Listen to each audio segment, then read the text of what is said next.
Ibrahima Fall Baye Amdi yàlla na fi gën a yàgg waaye jëwriñu bi di jëwriñu sëñ Baye Cheikh Ndaw ji muy sëriñ am ndaw yàlla na fi gën a yàgg ci ànd ko wér ak mbooloo njaboot gi nigri si di wér rek sëñ Ablaye bu kenn manqué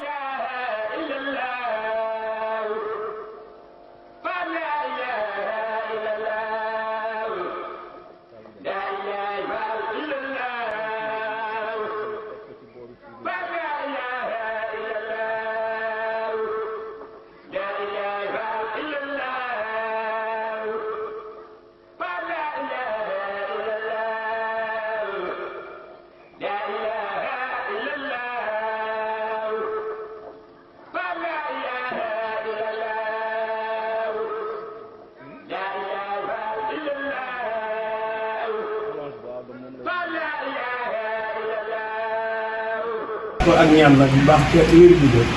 sax ñoom dañ ko kat ñoom ñu man yëgal liggéey sëñam bi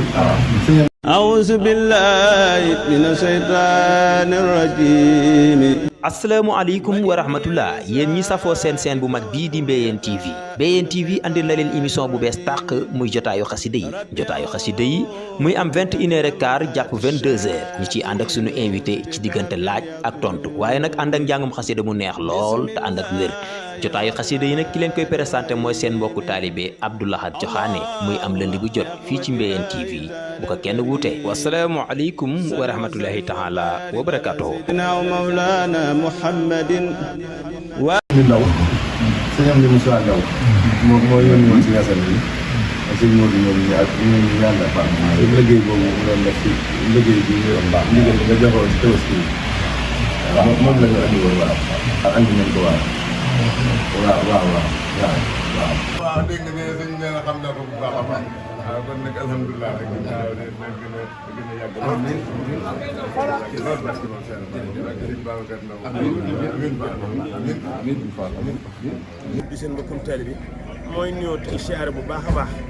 di wax ne alhamdulilahi rabbil alamin ndax ab taalibe kat buñ ko joxee ndigal mu jëfee ndigal ya war naa sant sunu borom may soññ sama bopp di soññ mbokki taalibe bi yëpp yi nga xam ne moom lañ bokkal Serigne Cheikh Ndaw ñu gën a góorgóorlu ci ndigal yi ndax ñun kat ndigal lañ ñu bàyyee suñ ko noppee jëfe rek xam ne doonatuñu dara kon nag ku bëgg a doon dara da ngay fexe ba ndigal yi nga tënku ci te di ko jëfee nañ góorgóorlu ci xar yi bu baax a baax wax naa leneen na kenn ku ne xaram 4 junni sax soo ko jëndee yeew ko di ko xontu su at mi dikkee xar mu baax lay doon ndax boo ko xeebul rek ndax ña cay xontu ñëpp dañ am ci tuyaaba ji kon nañ fonk ndigal yi sëñ Moussa mi nga xam ne moo fi ne nekk fi Serigne Cheikh Ndaw la mu war a def na ko kon nag ñun tey bi ñoo ci des kon nañ ci góorgóorlu bu baax a baax di jëfe ndigal yi addiye yi ñu di ci góorgóorlu bu baax a baax di ko joxe ci waxtu nga xam ne moom lañ ko war a joxe ñu ni mën ko gaaw di ko jébbale ndax kenn ku ne kenn deful Assane Ndaw kenn deful sëñ Moussa Ndaw kenn ku ne sa bopp ngay defal ndax jëf joo jëf yaa ko moomal sa bopp kon nag nañ góorgóorlu ci ndigal yi te di ko jëfe tey moytu tere yi ab Baay Faal du def ay lu ñuy tere loolu daal laay soññee di leen gërëm yéen ñi nga xam ne yéenay Jazboul Mouride